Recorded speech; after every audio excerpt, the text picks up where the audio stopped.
So I have been working on this Fruit of the Spirit series. And at first, I couldn't even get past love. I ended up doing 2 shows on that. I am learning so much from this. And I thought, the next one on the list is joy. That's going to be a cinch. That one's going to be so easy for me to bring. Well, you know what? It hasn't been. It's been I can't believe the battle. I've been trying to bring this presentation on joy for like 6 weeks now. And the more that I try to just enter into the joy of Yah and think that I'm, getting it and understanding it, I mean, I've been hit with one thing after another, one thing after another, all designed to try to steal my joy. And it's like, wow, yeah, you just really have some things for me to learn about this, don't you? You really would like for me to take this on a really deep level and get it in my life. And, as I'm pondering that, I'm thinking it's because it is a powerful force. When you have joy, real joy, of Yah, real joy of being his kid. You want to talk about stirring up every devil of hell to come against you because they hate it.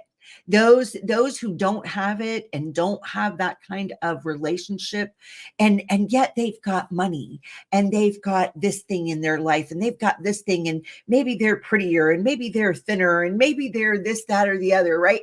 But they don't have joy.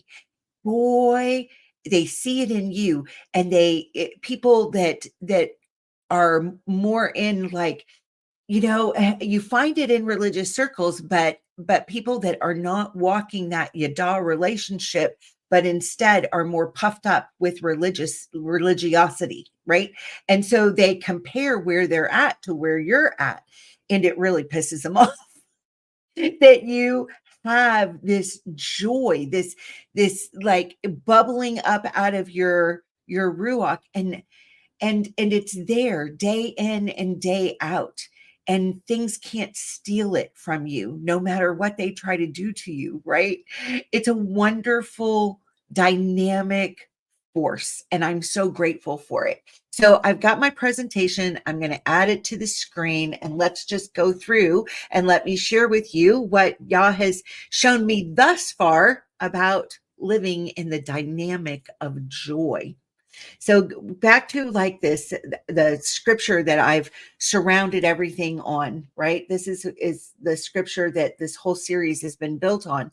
It's Galatians 5:22 and 23. And it says, but the fruit of the Ruach, the fruit of the Spirit, right? How are believers known? They are known by the fruit that their life is producing, right? Do they have love?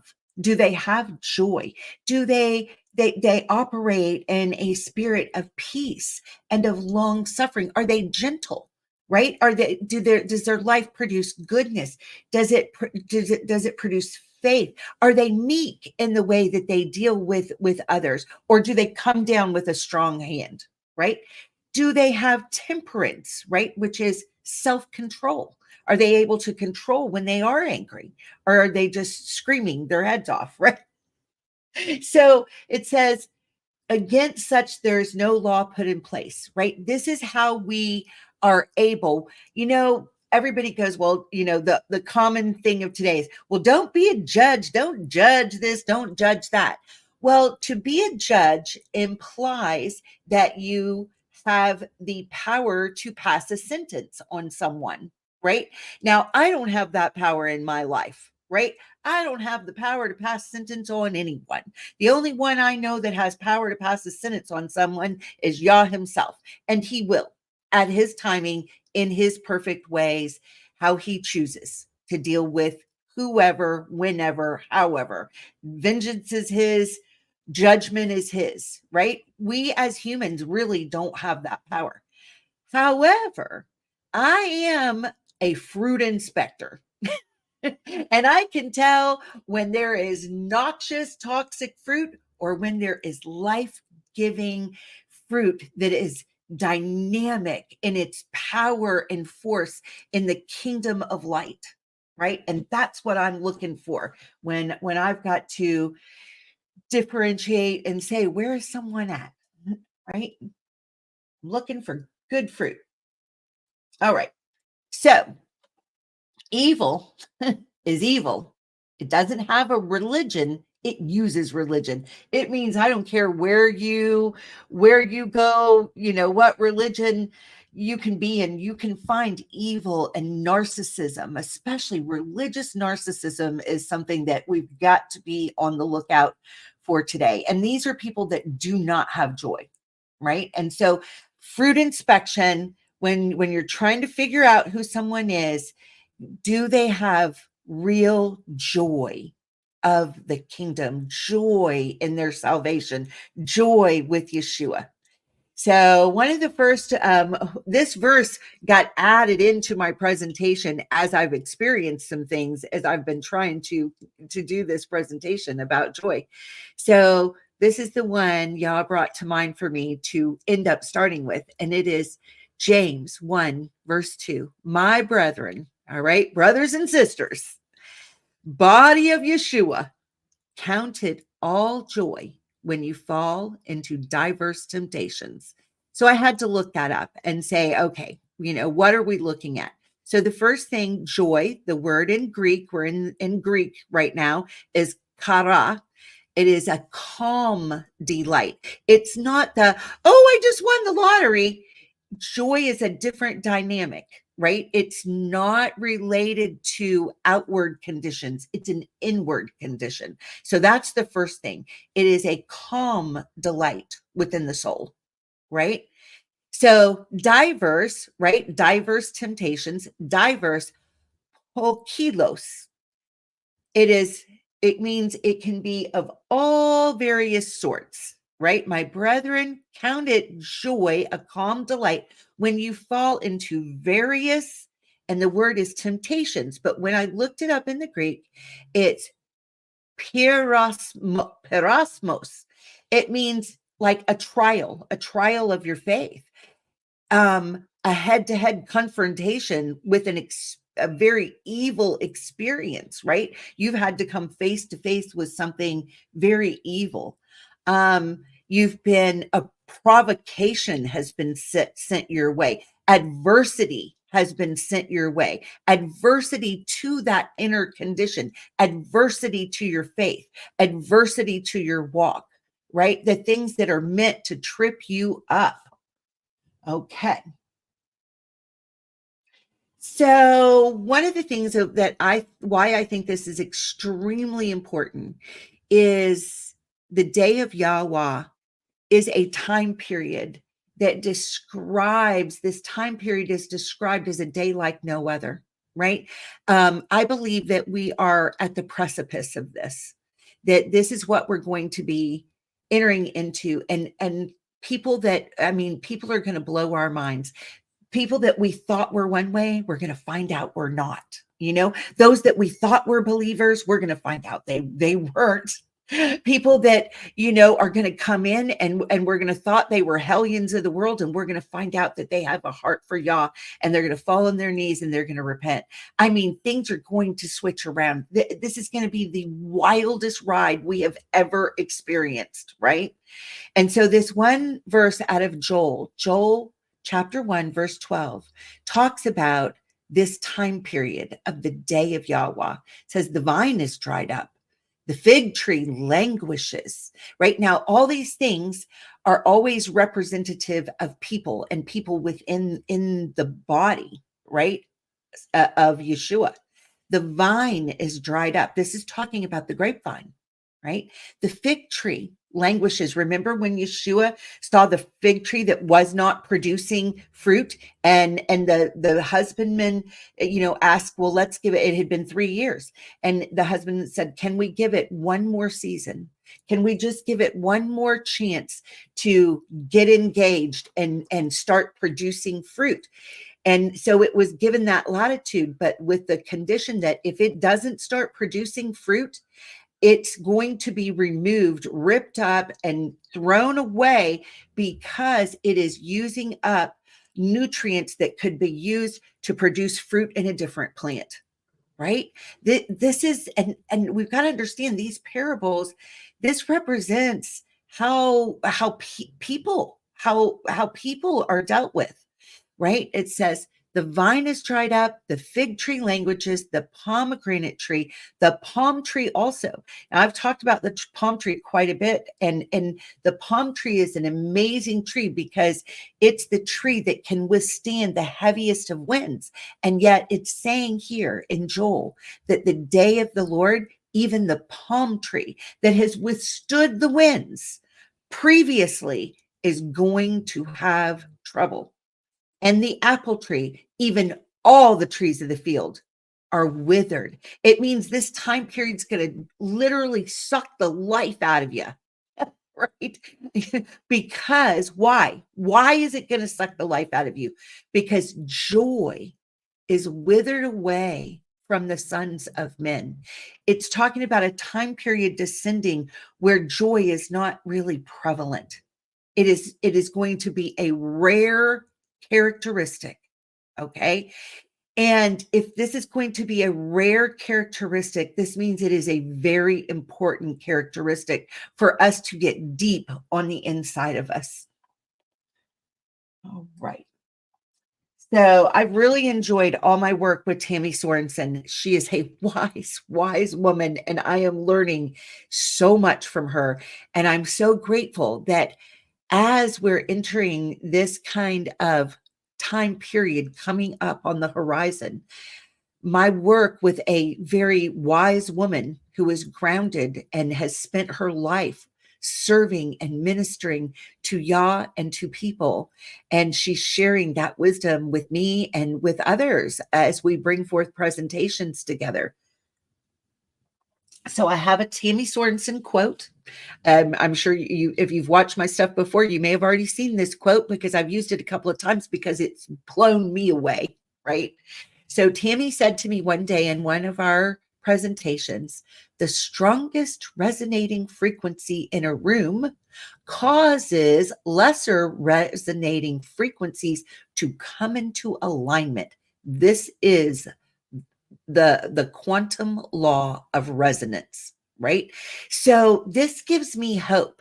This gives me hope that I want to be resonating the strongest resonancy of joy in Yah that I can have in my life, because it will affect the atmosphere that I have to live in, right? As other people come into contact with me, I would like to be the highest resonating frequency in the room that is resonating with the frequency of joy in Yah because of who he is and what he has done for me. You know, there's a Passover song called Dayenu, right? And it's an ancient Jewish Passover song. And it goes, like Dayenu, Dayenu, Dayenu, Dayenu, Dayenu. And it says, if only he had rescued us from slavery, that would have been enough. The whole thing means it would have been enough if he had only done this, but yet he did so much more. Right. And that is a great song to be remembering right now because he has done things for each and every one of us. You know, I think about it and I think if only he had untangled my feet from the fowler's net, right? That would have been enough. Dayenu, that would have been enough. But not only did he untangle my feet from the fowler's net, right? And rescue me out of the kingdom of darkness and translate me into the kingdom of light. But he has also given me the joy of relationship with him, the joy of friendship with him, to where I can take out, I can take my prayer time and I can bring anything to him when others have hurt me or come against me or accused me falsely. I can come to him with my hurts, right? And he's going to bandage me up and he's going to set me on my feet again and he's going to strengthen me and he's going to encourage me because I have a friend that sticks closer than a brother. So no matter if every person abandons me, right, and betrays me, I have a friend, in which means I will never know real loneliness, right? Because my friend is always with me. My friend Yeshua never leaves me. He never forsakes me. Wherever he sends me, there he is, right? Whatever I go through, he's right there. And that's what strengthens me. And that's where my joy comes from. So Matthew 5:16 says, let your light so shine before men that they may see your good works and glorify your Father which is in heaven. It's a beautiful thing. I use the guitars because thinking of, like one guitar string being plucked, the other ones will begin to vibrate. And that's a great metaphor for this. All right. So what we started in love, right? Because every fruit of the Spirit flows from love. And this slide proves that. So what love are we talking about? We're talking, I got my definition from Thayer's, and it means it's agape love. It is brotherly affection.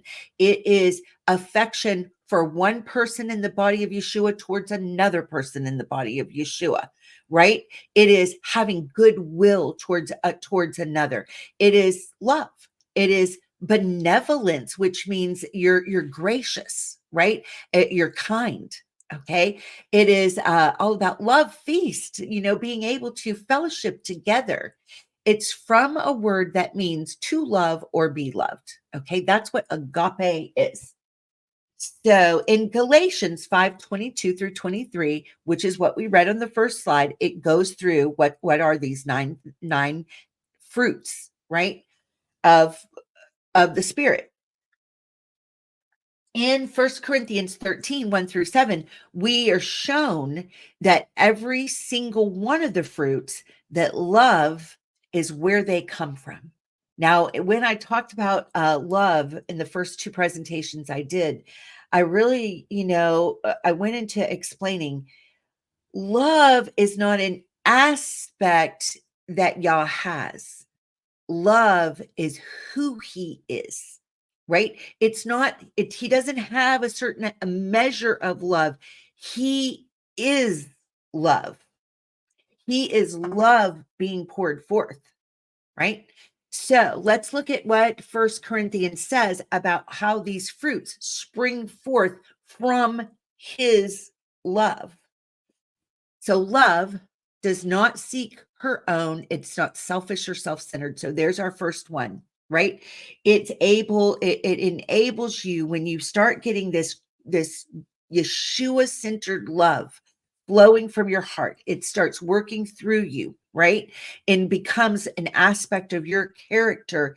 The first thing that you notice is that selfishness and self-seeking falls away, right? You become more Yah concerned, more others concerned, and it's not all about me, myself, and I, right? And that begins to fall away. And that is a process. And it's a hard one because I think that we're born into a very selfish state of mind, and depending upon the traumas that you have endured in your life, and we get emotionally stuck.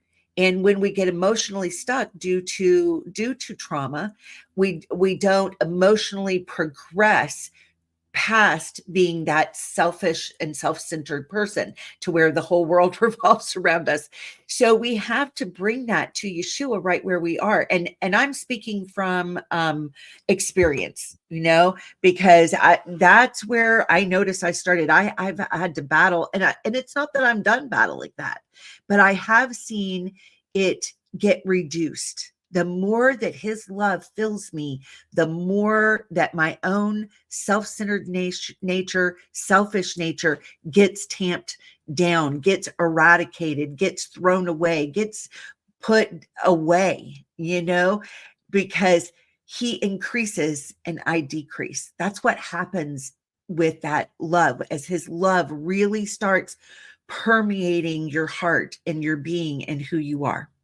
Okay, so now today we're talking about joy. So love does not rejoice in iniquity, but rather it rejoices in truth. I'm not going to go through all the others today because we're going to go through them on different presentations. So let's think about that. It rejoices in truth. Okay. So I know I put on here in a little bit, I guess I think I've got a slide where I really go into that whole aspect of the truth, right? So, but let's look. The first thing I wanted to look at is the fruit of the pomegranate, right? It is literally a fruit that was put on the bottom of the robe of the high priest, right? It is full of seed. It is jam packed full of seed. Pomegranates are one of my favorite fruits of all time. It's tart, it's sweet, it's crunchy, it's juicy, it's got this thick skin around it, which to me is extremely prophetic, especially when we're talking about joy.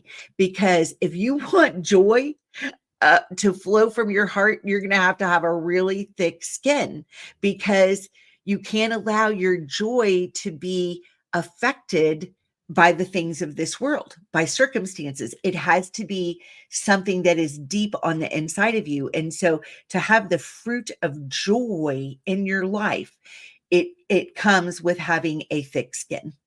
Okay. So the word picture to me of the pomegranate, the word is Ramon in Hebrew.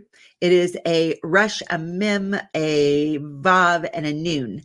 And so the word picture that I have is when the prince rules over chaos, it produces, it's connected to life, abundance, right?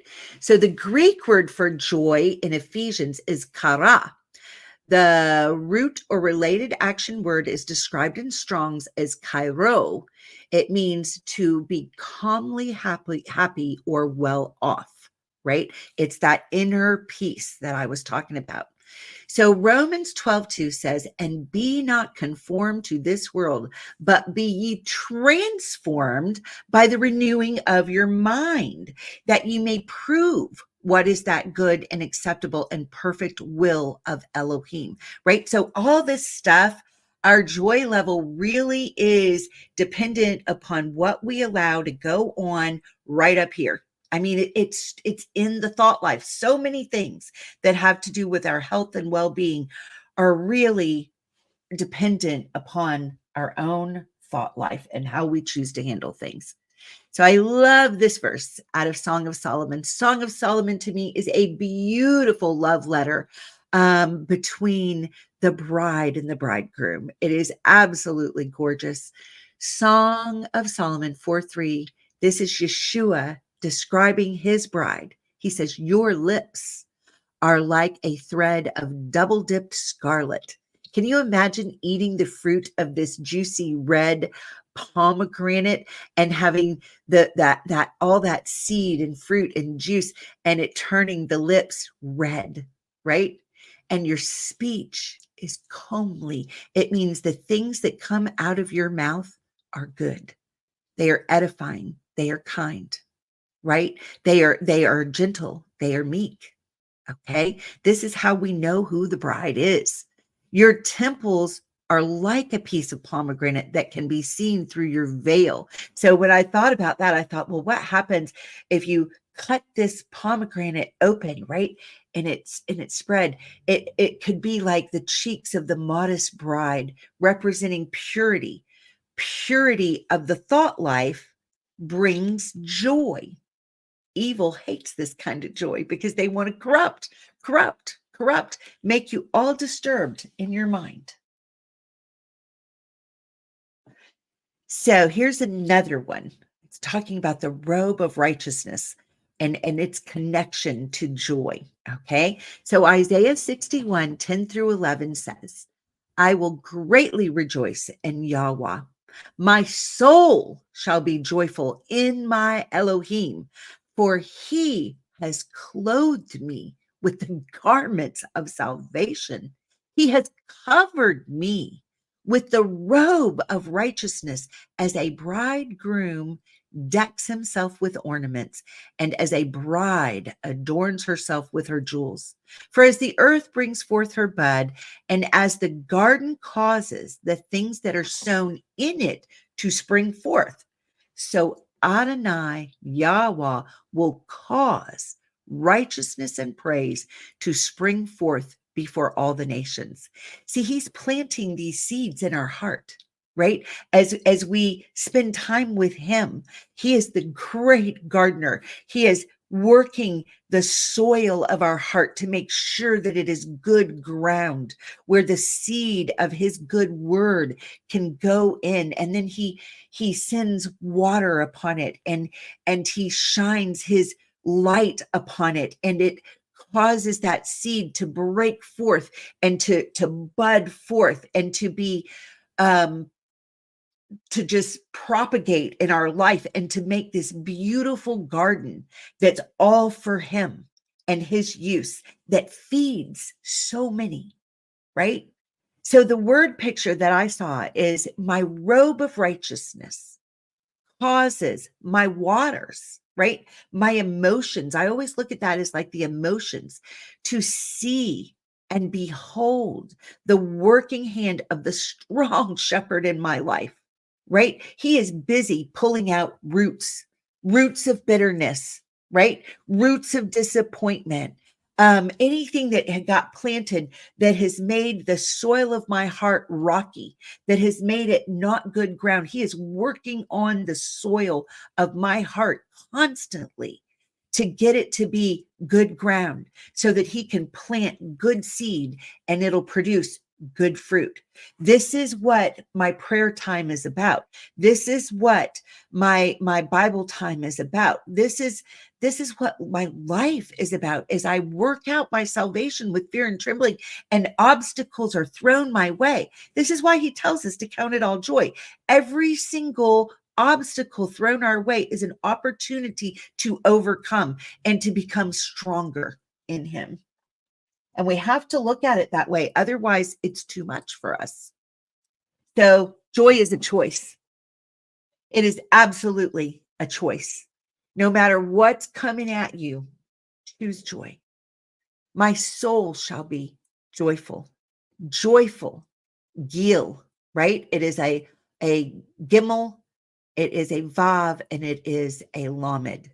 The primitive root of this word means to spin around under the influence of violent emotion. That is to rejoice. And I'm telling you, when everything is coming at you, and it's the last thing you're going to feel like doing, is dancing before Yeshua, giving it all to him, even if it's a sacrifice of praise when your heart is hurting so desperately because you have been slandered, misaligned, murder by character assassination, right? And everything, one that you thought was your friend, has betrayed you and fled to the hills because they believe lies about you, right? It is painful, right? But to choose joy means I don't understand what's happening in my life right now. I don't have to understand it. I don't understand why this sickness has fallen. I don't understand why this friendship has broken. I don't understand what's happened in my finances. I don't understand what opportunity I thought was right at my door and it's now fallen through. I don't understand the wheres, the whys, the hows of any of it, right? But I don't have to, because he is faithful and he is true. And I can choose joy in who he is and my relationship with him. And I can put on praise music. And I think one of the most powerful sacrifices of praise, and I learned this when I was a worship leader back in the late 90s, and my best friend got a brain tumor. And I knew that her life was never going to be the same, even if she lived through it. And it wasn't. And I went begging for her life, and knowing she was getting ready to have emergency brain surgery the next day. And I went down to the church where I was a worship leader, and I just worshiped for like 8 hours straight, just crying my eyes out, but yet worshiping him for who he is in the midst of things that to me were unimaginable, and that were breaking my heart. And I know that that was very special to him. And so I still do that now. When things come, when the arrows of the enemy are flung at me by people, because that's how they come, and it pierces my heart and it hurts. Oh my gosh, is it painful?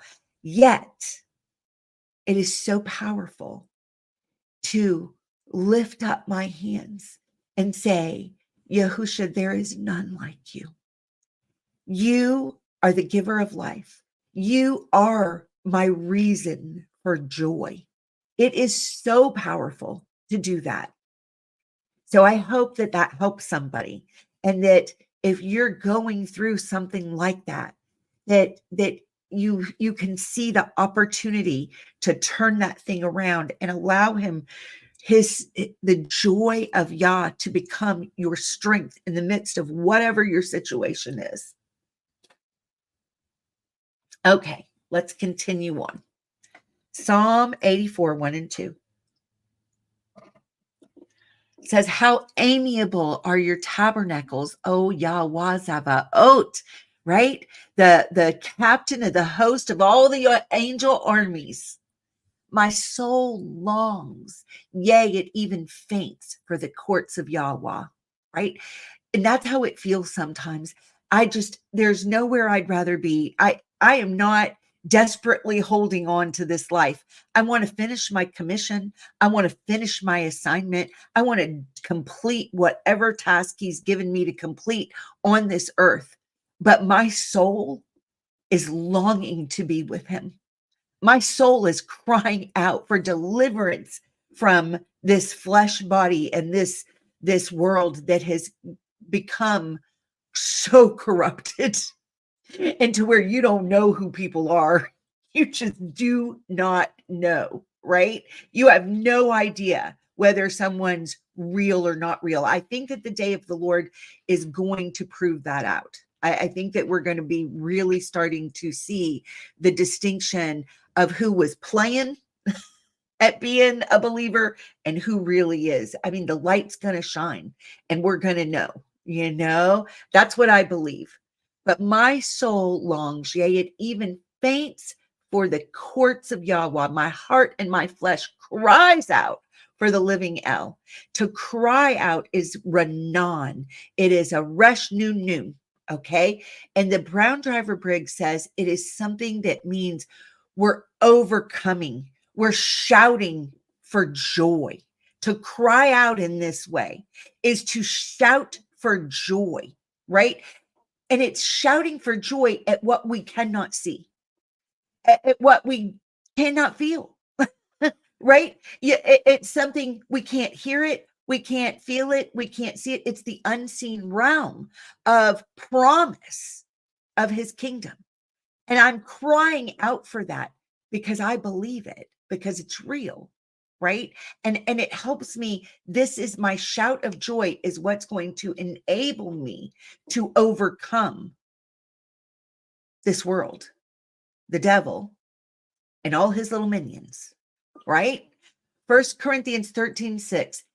Love rejoices not in iniquity, right? So the iniquity, it's sin.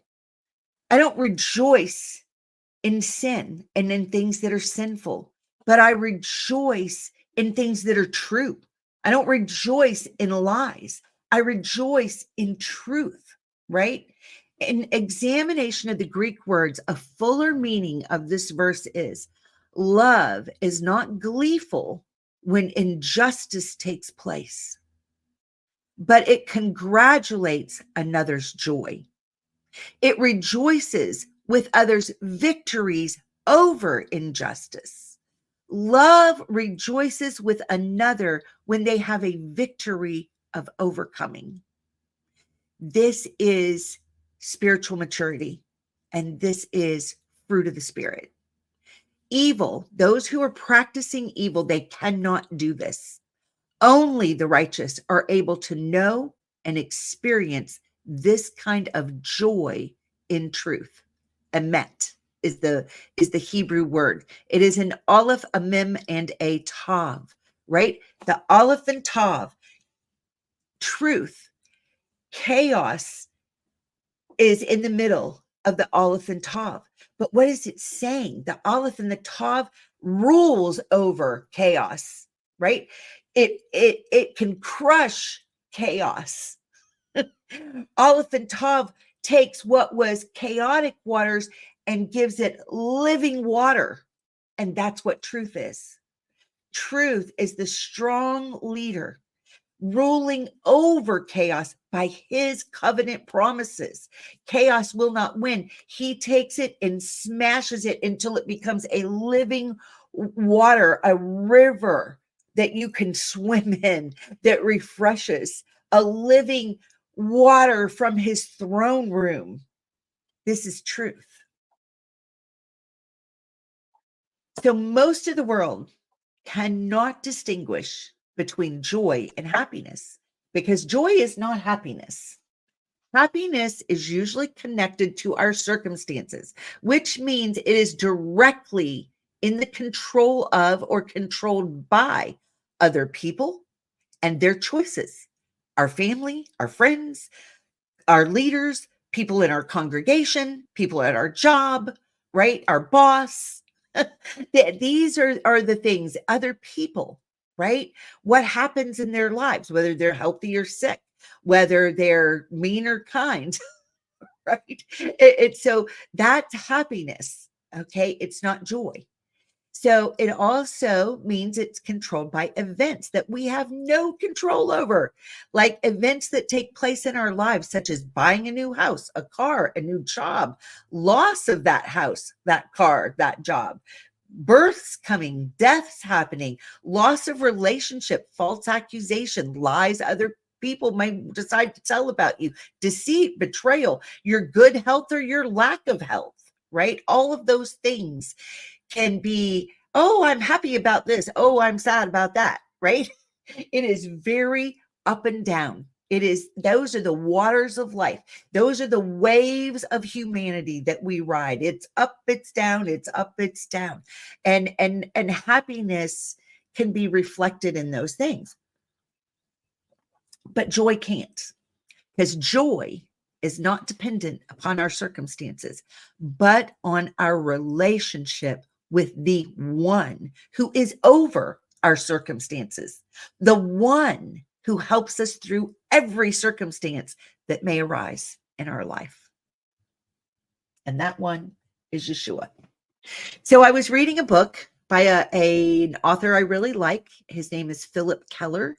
He is a tender of sheep and an avid gardener and a lover of Yah, and he has written some wonderful books. So this book that he wrote was A Gardener Looks at the Fruit of the Spirit.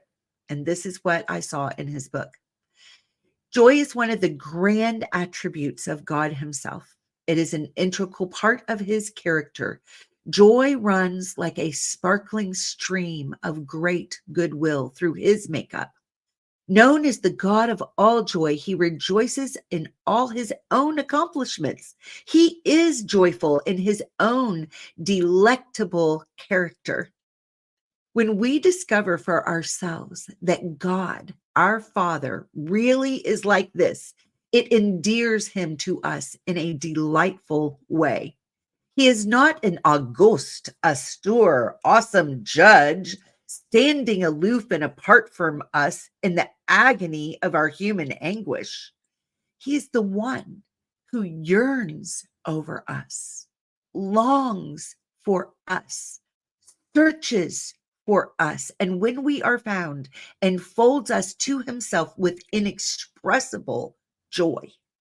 It is his knowledge of me, his careful husbanding of the ground of my being, his concern for my welfare, his cultivation of my character, his constant presence in the garden of my life, of my little life that guarantees my joy. For little by little, I come to discover that he is totally trustworthy. I learned that no matter how unpredictable people may prove, or how exasperating events may be, or how crushing circumstances may seem, he is still there. He is still here, and he is utterly reliable. Romans 14:13-19 says, let us not therefore judge one another anymore, but judge this rather, that no man put a stumbling block or an occasion to fall in his brother's way. He's saying, we're all going to see things a little bit differently as we try to honor Yah. One person may see that this is the right thing to do. I mean, think about like in the messy antics movement, how many calendar issues are there, right? How many, different views are there on when Shabbat actually starts or when it actually is? Or, I mean, there are so many opinions, right? And he's saying that real brotherly love doesn't put you in this place of judging somebody else on how they choose to honor Yah in their life, right? And they don't purposely try to put a stumbling block in someone else's way, right? So he goes into this thing about, some people, it's not on whether or not you should or shouldn't eat pork or shellfish. That's been clearly decided, right? But at this time this was written in Romans, it was sometimes wondering if meat had been offered to an idol before it was brought to the table, and could it be cleansed from that? And people had a lot of different opinions. So what he was saying is, prefer your brother over yourself. If you're wanting to serve hamburgers, but your brother is concerned that maybe that meat had been offered to an idol and they're unsure about it, just don't eat a hamburger that night. Serve something else. Like, make it easy on your brothers and sisters, right? Do this out of love and out of kindness and out of concern, right? So here's what it says. I know and am persuaded by Adonai Yahusha that there's nothing unclean of itself, but to him that esteems anything to be unclean, to him it is unclean. But if your brother be grieved with your food, now walk you not charitably. Destroy not him with your meat, for whom Mashiach died. Let not then your good be evil spoken of. For the kingdom of Elohim is not meat and drink, but righteousness, peace, and joy in the Ruach HaKodesh. Right? These are the things that make up the kingdom of Yahusha. For he that in these things serves Mashiach is acceptable to Elohim and approved of men. Let us therefore follow after the things which make for peace, and things wherewith one may edify another, right? It's all about being a true friend, friendship in the body. So his love manifesting as the love of the body, one for another, it energizes us with his joy. He loves it. I mean, think about it. He's the head, we're the body. When the body's fighting each other, it's cancer, right? This does not bring the headship joy. When you're attacking your brothers and sisters, right? This is not going to bring the headship joy. It's going to suck joy right out of your life. You don't want to be participating in that.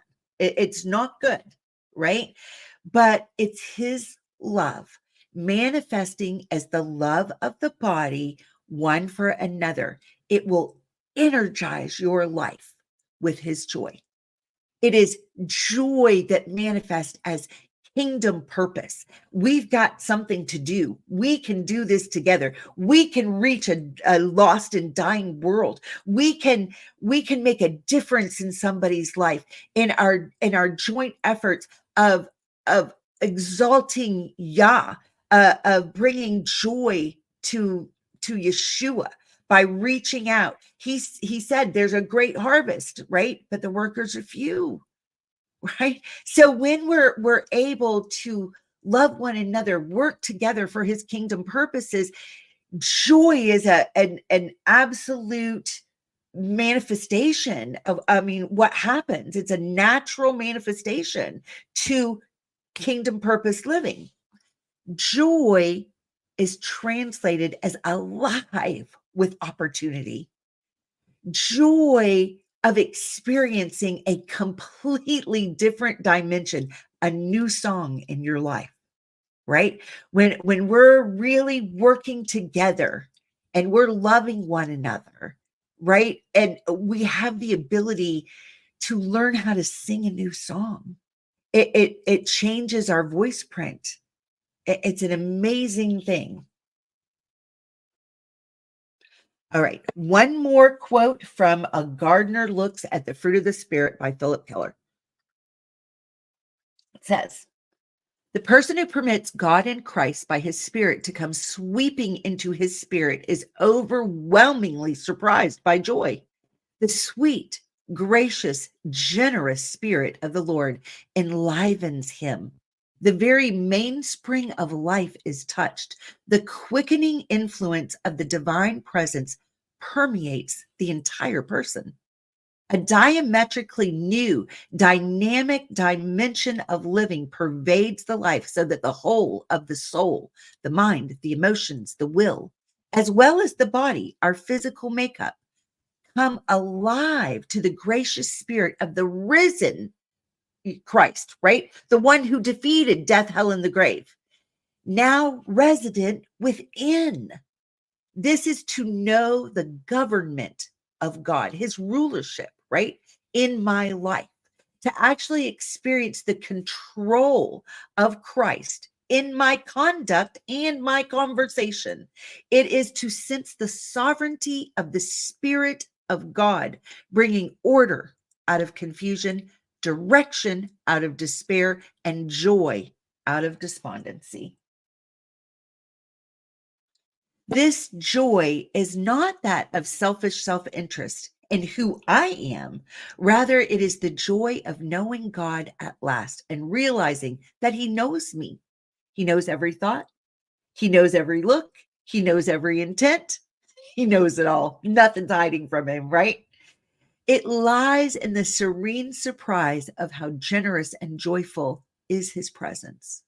Combined with this comes the sweet consolation and exquisite joy of knowing that because of his gracious redemption, my sins are forgiven. The guilt is gone, and I am accepted into his family. In a profoundly purifying way, his spirit sweeps through my being to assure me that I am right with God and he with me. I am made right with others and they are made right with me. Now I'm going to insert in here, this is with repentance. And if you've done something against Yah and his kingdom or against your fellow brothers and sisters, you're not going to know this joy until you repent and make it right. In fact, you're going to be troubled and hounded by the hounds of hell coming after you. You will not know a moment's peace, right? Until you make this right. A deep, settled assurance that all is well, even between me and myself, descends upon my spirit. This is to have and know the joy of the Lord. It becomes a formidable force in the very fabric of my life. It is literally a great light illuminating the whole of my interior, dispelling darkness and despair that formerly dominated my deepest desires. All of this is because he is here. Christ has come. His spirit is in residence. God is in the garden of my life.